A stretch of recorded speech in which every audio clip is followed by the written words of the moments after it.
students, your subject is Principle of Business Management and today's topic is organizing. What is organizing?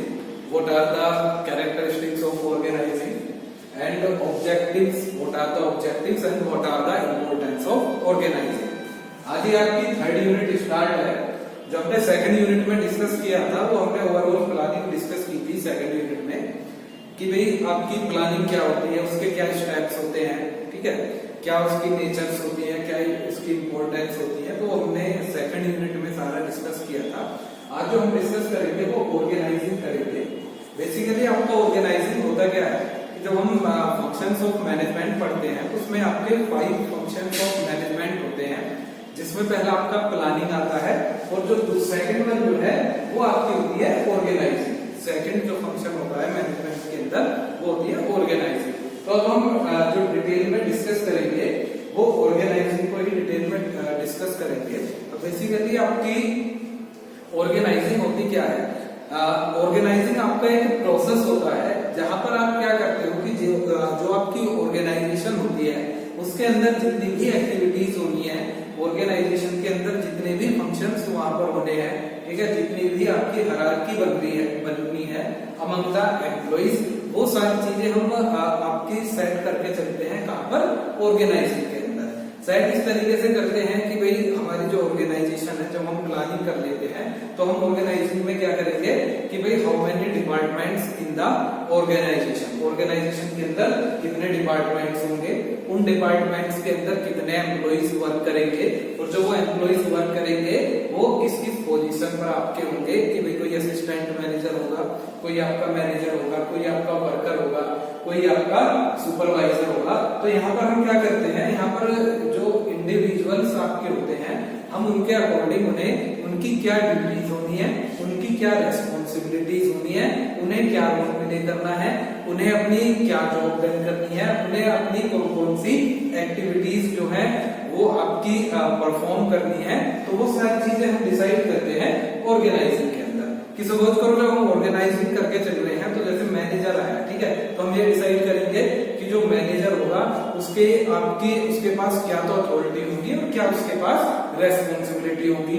इसी तरीके से आपका assistant manager के define करेंगे, इसी तरीके से आपके वर्कर्स या सुपरवाइजर है, और ये हम सारी चीजें डिफाइन करते हैं आपके डिपार्टमेंट टू डिपार्टमेंट कि हमें मार्केटिंग के भी अंदर ये करना है और हमें प्रोडक्शन के अंदर भी यही करना है और हमें एचआर के अंदर भी यही सारी चीजें करनी है।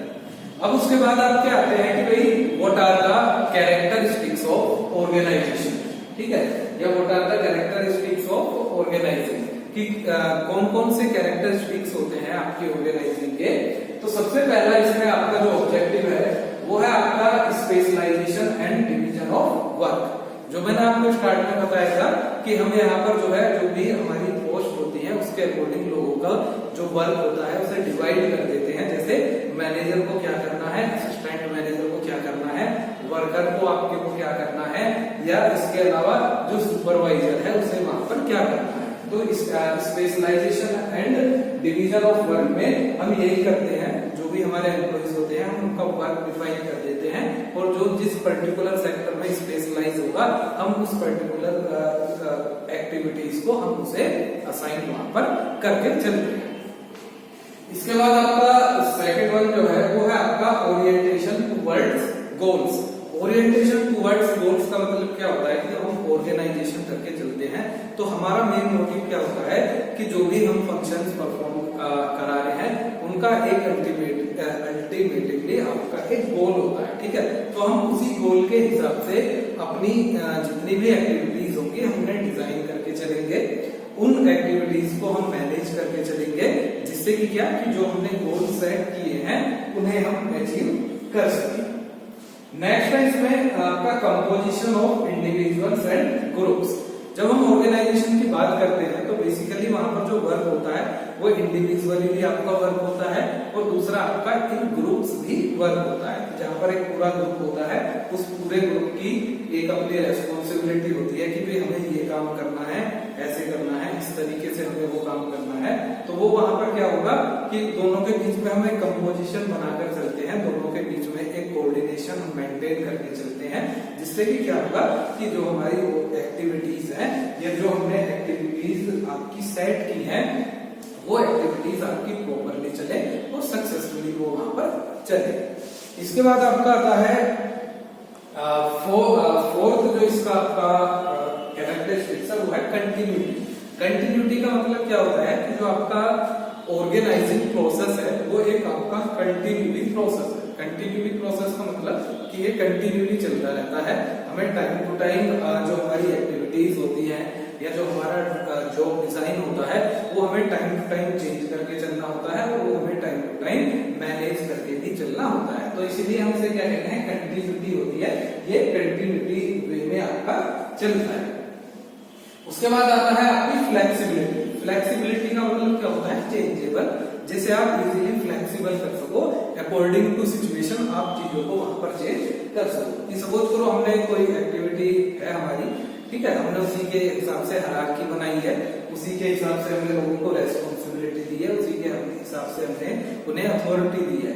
इन फ्यूचर या जब भी आपका ऑन गोइंग प्रोसेस हो और हमें रिक्वायरमेंट है कि भाई यहाँ पर हमें कुछ चेंज करने हैं, तो हम वहां पर वो चेंज कर सकते हैं। तो इसलिए हमें अपने जो हमारा पूरा प्रोसेस है उस प्रोसेस को फ्लेक्सिबल बना के वहां पर चलना चाहिए। तो इसलिए हम इसे क्या कहेंगे, फ्लेक्सिबिलिटी।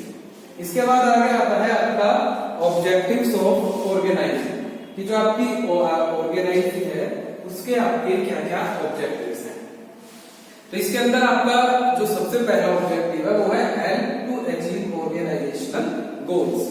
इट मीन्स क्या है कि जब हम प्रॉपर ऑर्गेनाइजिंग करेंगे, proper effective and efficient way में करेंगे और हायरार्की को एक प्रॉपर वे में मैनेज करके चलेंगे, प्रॉपर वे में मेंटेन करके चलेंगे, तो उससे क्या होगा कि वो हमारे लिए हेल्पफुल होता है to achieve the organisational goals. यहाँ पर क्या होगा, सारी चीजें परफेक्शन से होगी, लोगों को उनके स्पेशलाइजेशन के अकॉर्डिंग हम वर्क देंगे, तो जब हम उन्हें उनके स्पेशलाइजेशन के अकॉर्डिंग वर्क वहां पर देंगे तो क्या होगा, वो अपने वर्क को अच्छी तरीके से परफॉर्म करेंगे, अपने ऑब्जेक्टिव्स को फुलफिल करेंगे, और जब वो अपने ऑब्जेक्टिव फुलफिल करेंगे तो ऑब्वियसली क्या होगा कि जो हमारे ऑर्गेनाइजेशन के अपने जो ऑब्जेक्टिव्स हैं वो भी इजीली हम उन्हें अचीव वहां पर कर लेंगे।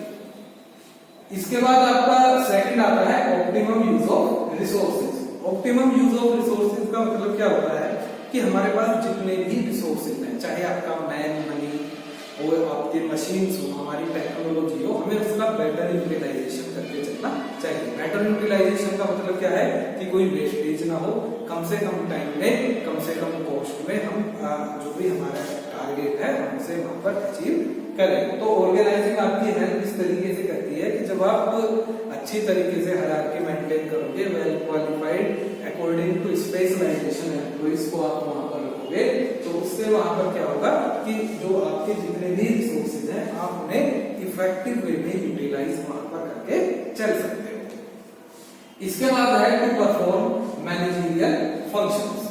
टू परफॉर्म मैनेजरियल फंक्शंस का मतलब क्या होता है कि जब हम सारी एक्टिविटी सारी ऑर्गेनाइजिंग कर लेते हैं, अपने फंक्शंस और एक्टिविटीज हम डिफाइन कर लेते हैं, तो उससे हमें बेनिफिट क्या होता है कि हमारे जो अदर मैनेजरियल फंक्शंस हैं वो इजीली वहां पर परफॉर्म आपके हो जाते हैं, क्योंकि भाई प्लानिंग भी जब होगी आपकी, हम प्लानिंग में डिसाइड करते हैं कि हमें क्या करना है, कैसे करना है, ठीक है, वो आपकी कंप्लीट कब होगी कि जब आपकी आगे की एक्टिविटीज जो है सही से चलेगी। वही तो काम हम यहाँ पर ऑर्गेनाइजिंग में करते हैं जो हम प्लानिंग में सेट करके चलते हैं कि कितने एम्प्लॉइज को रखना है, किसे क्या पोस्ट देनी है, ठीक है, किसका क्या वर्किंग रखनी है, किसको क्या रेस्पॉन्सिबिलिटी देनी है, किसको क्या अथॉरिटी वहां पर देनी है।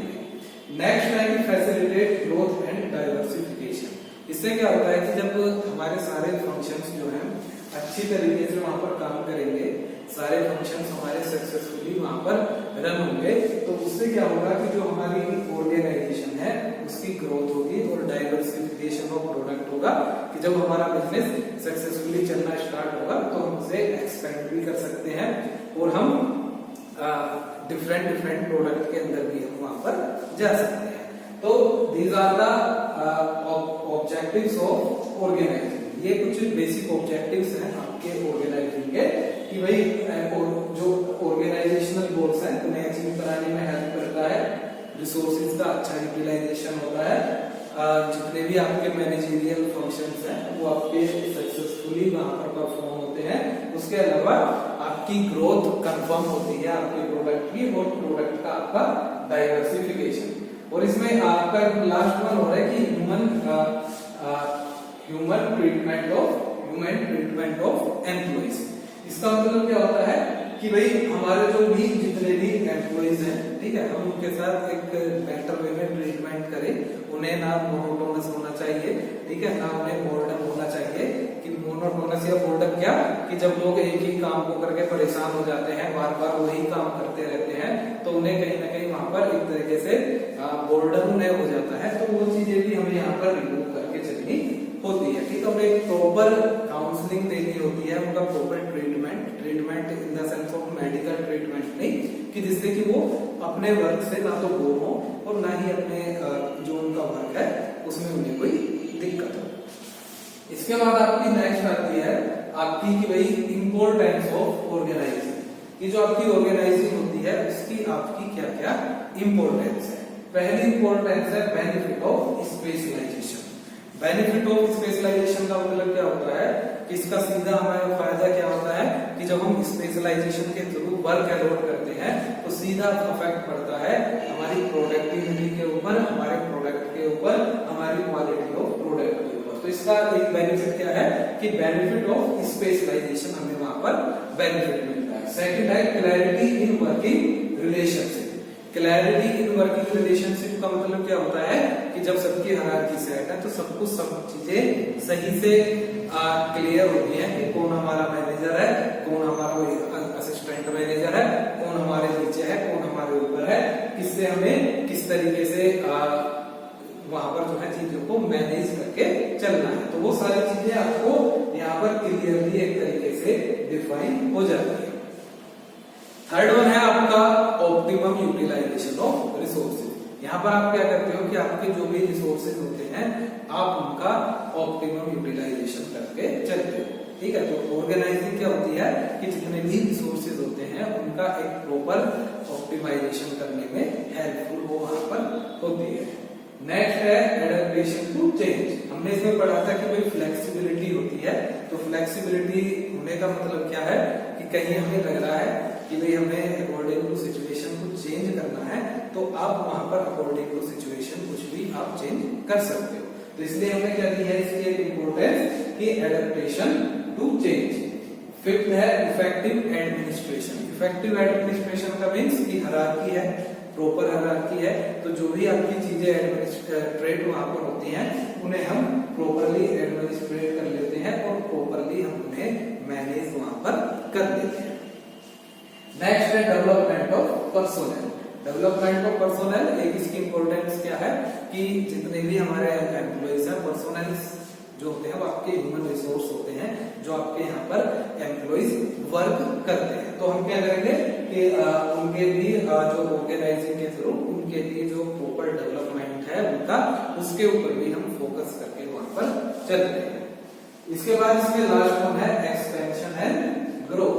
एक्सपेंशन एंड ग्रोथ मीन्स कि जब आपकी प्रॉपर एक्टिविटी डिजाइन होगी, प्रॉपर फंक्शनिंग आपकी डिजाइन होगी, तो उससे क्या होगा स्पेशलाइजेशन के अकॉर्डिंग लोगों को काम मिलेगा, तो उनके अपने इंडिविजुअल ऑब्जेक्टिव पूरे होंगे, साथ के साथ ऑर्गेनाइजेशन के पूरे होंगे। तो यदि ये दोनों चीजें होती हैं तो ऑब्वियसली आपकी जो ऑर्गेनाइजेशन है ग्रोथ करेगी और आपकी ऑर्गेनाइजेशन का एक्सपेंशन होगा। आप अपने बिजनेस को आगे जो है उसे एक्सपेंड करके वहां पर चलोगे। ठीक है, एक्सपेंशन का मतलब कि सपोज करो एक यूनिट है, उसकी जगह आपको ज्यादा प्रॉफिट हुआ, 2 कर दी, 2 की जगह आपने 3 यूनिट अपने स्टैब्लिश कर दी, तो वो आपका है expansion and growth. Thank you.